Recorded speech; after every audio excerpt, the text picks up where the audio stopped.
So, there's no girls going to go to loo now, are they? They're going to go pub. I'm so sorry. Oh God, they're all going to be out there fucking going, oh, she got in! Rather go to the toilet and watch my show, would you? Fuck off.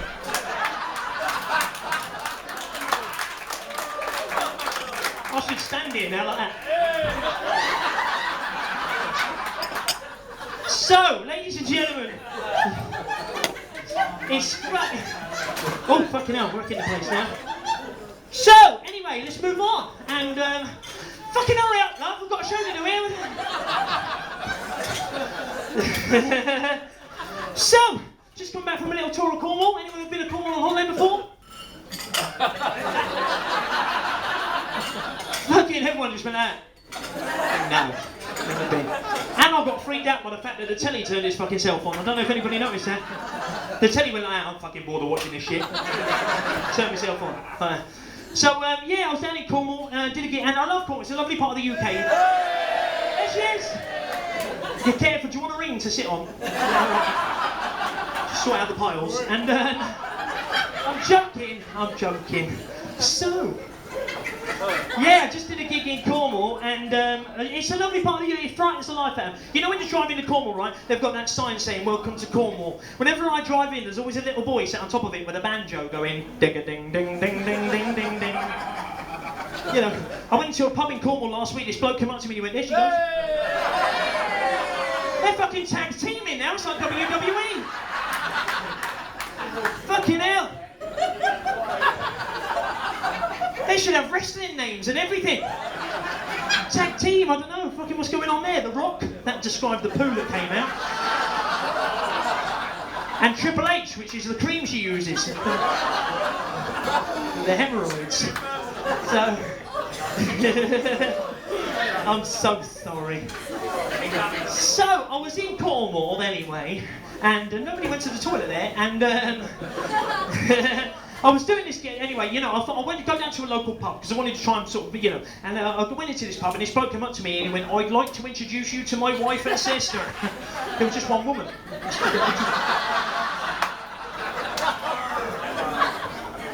As he's running his way out the pub, this Cornish bloke, he's walking towards me like that. I said, "What are you walking like that for?" He said, "I've just shit myself." I said, "If you've just shit yourself, you should be walking like that." He said, "I haven't finished yet." There you go, right on the fucking punchline. Thanks very much. Cheers. Your timing's impeccable. Somebody had a go at your top with the scissors. Missing the arms. What's going on there? So yeah, I was in Cornwall and did this show. And go on, love. It's all right. Carry on. And yeah, so I was in this pub, and I wanted to make some friends because I knew I was moving down there, right, for a contract, a work contract, and I knew I was going to be down there for what's this, a sponsored walk? What's going on? Oh, fucking hell, I'm doing it again. So I knew, right, I was going to literally be there for 12 months, that was on the contract, and I thought, I'll try and put myself around, try and make some friends, because I had to go down there all on my own, can I have a big R? Now, you know, I thought to myself, put yourself. So I went down to this lovely little local pub. Now, ladies and gentlemen, it wasn't until I got there that I realised it was a local pub. The local people. You know the type of pub where they kind of think that windows have been put through? When they haven't. I'm joking, she's not listening. No, I walked in, and you know it's the type of pub when people turn around like that. Yeah. What are you fucking doing down here? You know, and that was just the kids, it frightened the life out of me, right? I thought, don't let it get to you now, try and make some friends. Now, ladies and gentlemen, in the corner of this pub, they had a pool table. I thought, if I had a game of pool, somebody might join in. So I was about to start playing pool when this American guy who was on holiday, now I don't mean to tar all Americans with the same brush, but he was quite arrogant. He was so arrogant, he walked with a swagger. He walked like Mr. Soft, he was like that. And he walked up and he went, "Hey man, I'll play you in pool, I'll play anyone else's pool, man, and I'll beat him." And I thought, you cheeky, I'll give you a game, right? So I played him. He played me, and he played everybody else in the bar at pool, and he thrashed us all, and I'm a large collective woo. Now the barman was watching from the back, and the barman looked over and he went, "Charlie, you'll have him." Now I didn't know who Charlie was, he must have been a local bloke from Cornwall, but ladies and gentlemen, he hadn't turned up. I thought, leave him to it. Now you're off, mate, it's alright, it's lovely. I was going to say, the way he's walking, we know where he stuck the other one, don't we? Anyway.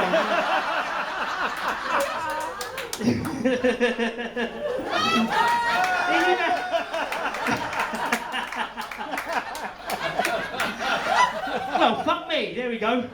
We should be a double act, mate. We could be the Symbolics, I'll be Sim.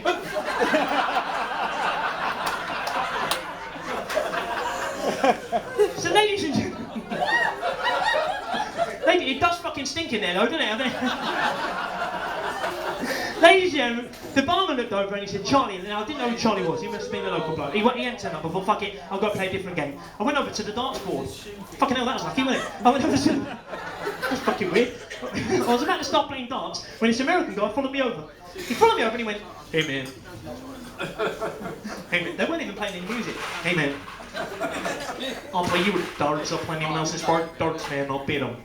I thought, you cheeky, and he did, he played me and he played everybody else in the bar at darts and he thrashed us all. Can I have another big woo? The barman, still watching, looked up and he went, Charlie, I'll have him. He must have been getting annoyed because he could see on his face, but Charlie still hadn't turned up. I thought, one more game and then I'm off. So I sat down at the dominoes table. Quick. Go on, love, run! Quick! Quick before the tenant lady fills up, quick!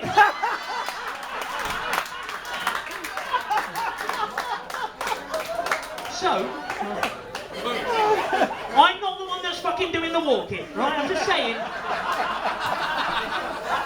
They're doing it, I'm just doing it. So ladies and gentlemen, I'm going to have one more game and then I'm fucking off, right? So I sat down at the dominoes table. I was about to start playing dominoes when this American guy followed me over. He followed me over and he went, hey man. Hey man, I'll play you with dominoes, I'll play anyone else's bar at dominoes, man, I'll beat him. And he did. He played me and he played everybody else in the bar at dominoes and he thrashed us all. Can I have one last big woo? The barman looked over one last time and he went, fucking Charlie, I love him. Ladies and gentlemen, just as he said that, the bar door swung open. I was stood behind it. And in walked Charlie.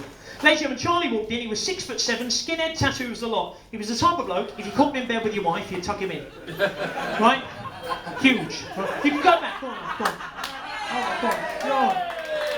I'm not going to take him and go on, carry on. She's looking at me, she's walking away. Look at that top. Anyway, so ladies and gentlemen, and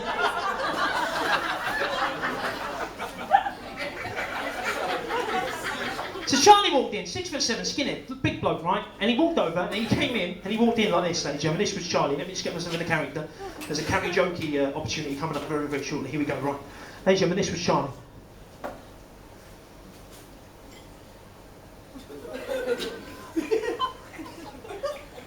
And he walked straight over to where we stood, this Charlie bloke, and he just went like this, he went, all right, my lover?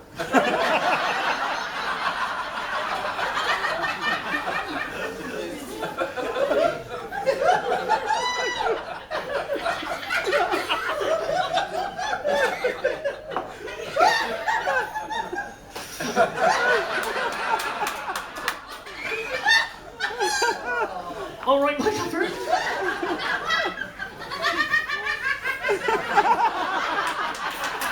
Fucking hell. There's a fucking hyena escaped from X-May Zoo. So, Charlie stood there like this. Laugh is brilliant. Anyway. What is it with this club and funny laughs? Weird, anyway, so they do. He went, all right, my lover. Who's this American bloke who thinks he can beat everyone every day? And this American guy went, hey man. That's me. And Charlie went, I bet you can't do this. Ladies and gentlemen, Charlie then proceeded in front of everybody in the bar. He took a 10p piece out of his pocket. He took the 10p and casually in front of everybody flicked it high up into the air and he caught it on the back of his neck. He then flicked it up, he got his head, shoulder, shoulder, knee, knee, foot, foot, kicked it up into the air, turned around, pulled his pants down, bent over, and he caught the 10p piece between the cheeks of his arms. It was impressive. The catch, not his arse. Anyway, and I'm not like that, my boyfriend is, but I'm not. Anyway, so he took the 10p piece, handed it to the American guy who took it. I swear that as a 10p, not a copper. That's disgusting, isn't it? I'm sorry. He's like, Atwood, set it bang. Oh, fuck. 2 minutes later. Bang, the dirty's gone. Anyway. This American guy, he then took the 10-pence piece and he flicked it high up into the air and he caught it on the back of his neck. He then flicked it up, he got his head, shoulder, shoulder, knee, knee, foot, foot, kicked it up into the air, turned around, pulled his pants down, bent over. Charlie had him. That was your carry joking, yeah. And that's my time in Cornwall. I liked it so much down there, but ladies and gentlemen, I moved up to South Wales because I actually live in South Wales now. Can I have a big hoop? And my first ever gig in South Wales was down to my nan. I love my nan to bits. I'd do anything for her. I took her out last week. Yeah, boosh, one punch. She's 87. She has no chance. Anyway. She said to me, right, she said, well, you go and do a gig in South Wales in the town where I used to work. I said, of course I will, Nan, but I've really, really got a terrible memory, so you need to write it down in my diary, and when the time comes, I'll go do the gig. So she wrote it down. Ladies and gentlemen, a few months later, I got all the way into South Wales and I got extremely lost. Can I have a big R? I had to ask this local bloke where I was going. I said, excuse me, mate, could you tell me the way to Llanelli, please? He looked at me like I just shit in his hat. Say that again. I said, could you tell me the way to Llanelli, please? And he went, oil? I can't do the accent. He went, oil? Stand by you, let me tell you. There she goes again. He said, stand by you, let me tell you. He said, we don't sell Llanelli around here. We said, no, you were very close there. What did you shout out? Llanelli. That's what. I can't pronounce it properly myself. You got the first bit right, and the second part was lacking. I'll give you a 2 out of 10. Right, ladies and gentlemen, thank you very much. Cheers, thanks, Mickey. Cheers. Anyway, I'm joking. I've only because he told me. So. Hey, Mickey. But anyway, so he stopped me, right, and he said, "We don't sell Llanelli on there." We say, get ready for it. He said, "We don't sell Llanelli. We say, Llanelli." I don't. That's what he said. He said, "We don't sell Llanelli. We say, Llanelli." Llanelli. And he wouldn't let me go until I've got it right. He's getting worse. He's going, Llanelli. Why, where are you from? And I went, Luton. He thought I was having a go, and when he started chasing me down the street. He was ambitious because I was driving. And I got... They're going to hold hands under the cubicle now. Let's push together, Barbara. Anyway, so... I'm fucking sorry. I'm so sorry. So yeah, I was on my way out from Wales, and my first time in Wales I had a bit of an accident. I crashed my car. Can I have a big R? I went straight into the back of the car in front, and the driver got out, this little dwarf fella, and he come round to the back of the car and he went, "I'm not happy." I said, "Oh, which one are you then?" He didn't laugh. He didn't. And that was my time in Wales. And then I made my way down here, ladies and gentlemen, and unfortunately it's almost time for me to be going. I'm sorry, but I'm going to have to go because I've left my dog with the neighbours and they're Cantonese, so I've got to be off. But ladies and gentlemen, you've been... That's a joke! They're not really... It's a joke, they're Polish. Anyway, and... I'm going to leave you very, very shortly. I was earlier on, I was talking about my... Because I thought last time I was here, about a year and a half ago, something like that. Since then I have now got married, ladies and gentlemen. And at home we do have my 16-week-old son as well, ladies and gentlemen, back home. So I've got it. Thank you very, very much. Thank you. They're bastards and I don't like them. Anyway, but ladies and gentlemen, that's a joke. That's a joke. My wife's younger than me. Which is a bit of a... It has its plus sides and it also has its negative sides because she's into things that I don't... You know, as you're getting older and stuff like that, I said earlier on, you know, you sort of... as you get older, you start fucking losing hair up here, but getting more down there. It's going to get to the point where I'm going to have to go to the barbers to get a fucking comb over. Do you know what I mean? But ladies and gentlemen, she sort of says stuff like she has a go at me because I'm not into the same kind of music and stuff like that. We go, you know, she wants to go clubbing and stuff. At the same time, they're finished as well, look at that. Go on, you can go. There she is. Ladies and gentlemen, like I said, she's into different type of music to me. I mean, she said to me the other day, she went, "You've heard that song?" She said, "We're going to go to V Festival, right? And there's a famous DJ on." And I don't know. I said, "Who is it?" She said, "It's Calvin Harris." And I was like, "Well, which one's Calvin Harris?" And she said, "You know, he did a song called It Was Acceptable in the 80s. I said, "I thought that was Rolf Harris, wasn't it?" thought it was, and he fucking got done for it, didn't he? Yeah. So, ladies and gentlemen, the Evans goes down. And, yeah, so, you know, we're into different things and stuff, but it works out, we're all right. And she's at home and I'm here, ladies and gentlemen, and I'm going to have to leave you now because I've got to get back there to be emotionally abused. And, ladies and gentlemen, I'm only joking, I love her to bits, but ladies and gentlemen, I'm going to finish off the show now with a song. Yeah, well, and have we got any fans of Ollie Murs in the room tonight, ladies and gentlemen? Brilliant stuff. This is a song by Jedwood. Here we go. And it's not really. I'm not going to tell them out of them. They're very clever lads. John and Edward became Jedwood. They should have been called Pete and Rick. Yeah. Anyway, and have we got any fans of Elvis Presley in the room tonight, ladies and gentlemen? Any Elvis fans in? Does anybody fancy a bit of Elvis? Grab a shovel, follow me. Let's go. And I said, Joe, I'm actually a very big Elvis fan. We actually called our dog Elvis, yeah, because if you go near his food bowl, he does that with his top lip. There's a great impression of Elvis if you tickle his belly. You tickle my dog's belly and he goes like that. Weird. Freaks me out. And he's a hunting dog. I took him last week and he got caught in a trap. Bit of a hound dog. And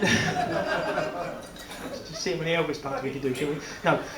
So, ladies and gentlemen, I'm going to leave you now. You've been an absolutely wonderful audience. Thank you very, very much for coming along. Those of you that have seen me before, you're mad. What are you doing that? No, thank you very, very much for the support that you've always provided me down here at the Southfields Club, as long as I've been coming. From the very first time I came down here and I was on stage in the old club with Neil Diamond, and Neil Diamond and Elvis Darren, and we were on together, and that was a long time ago now. And as long as I've been coming back here, you guys have always turned up in your droves, and I want to say from the bottom of my heart, thank you very, very much to each and every one of you for that. Thank you very much. It means a lot. It really, really does.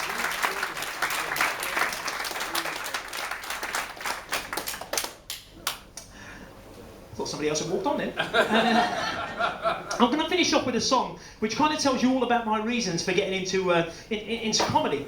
Because if you kind of strip down any sort of comedy performer or any funny, you know, amongst every group of friends, you've always got that bloke who likes to take the mickey and have a laugh and stuff like that. If you strip down any person with that type of sense of humour, if you strip them down to the bare bones, then basically you can normally find that a person's sense of humour is normally born out of a sense of insecurity. If you go really deep down, I know psychology now I'm talking about, but this is fucking weird.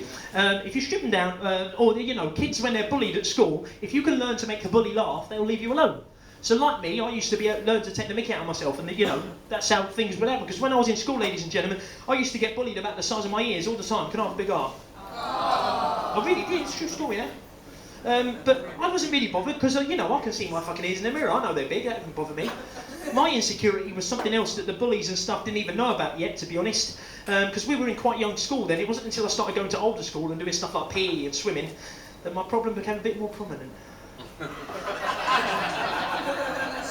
And the older I've got, fucking worse it's got, to be honest. Because it was something that started off when I was a baby. It was quite a big thing. The older I've got, the more of a small problem it became. From time to time, it can be very hard. Other times, it's a bit softer, a bit easier to deal with. But either way, you know, it always comes around. And I kind of thought to myself, I've been dealing with this my entire life, this thing. And I need to I can't hold it in anymore. I need to kind of exercise the demons. I need to tell the whole world about it. So what I had to do was I wrote a song. And I thought, you know what I'll do? I'll fucking just sing a song at the end of my show and tell everyone about it, and then it's off my chest. And that's exactly what I'm going to do for you tonight, ladies and gentlemen. I'm going to sing you my song, which tells you all about my insecurity in life.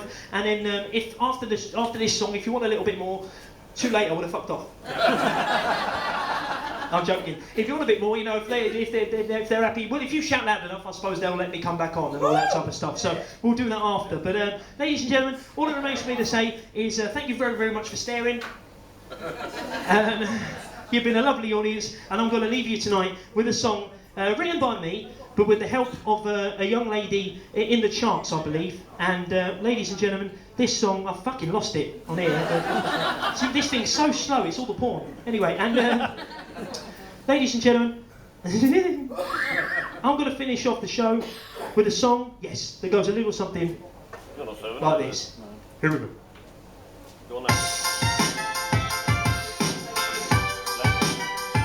Let's see you clapping your hands. Come on, here we go.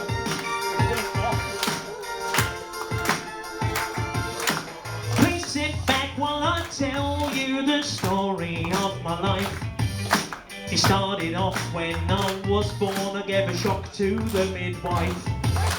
2 inches on a newborn, he's gonna be a tripod, they would say. But the problem is that it hasn't grown from then to the present day. And you're thinking, holy, holy, holy, show me, show me, show me. But I'm not telling lies, it's a third of the size of the way it's meant to be. All those happy days, oh how they seem so far. When I'm flicking back through my family baby photographs. Now all girls do is just point and laugh. Cause it's pencil thin and looks quite brittle. But it was big when I was little. Big when I was little. Big when I was little. It's like a what's it round my middle now. The big when I was little. This cursed birth has haunted me in a really nasty way. And what makes it worse is my 8-year-old, he outgrew me yesterday. Back in school in PE class, so I'd hate going in the showers. Because the boys will laugh and prod and poke and do the pinky dance for hours. And you're thinking, holy, holy, holy, show me, show me, show me. But you've got a nerve, must be a bit of a perv if you really want to see. All those happy days, oh how they seem so far. When I'm flicking back through my family baby photographs. Now all girls do is just point and laugh. The mickey taking makes me sick. They even call me baby face. Big when I was little. Big when I was little. It's like a what's it round my middle now. But big when I was little. Ladies and gentlemen, thank you for watching the show. You've been a lovely audience. Good night, God bless. Thank you everyone. Cheers, good night.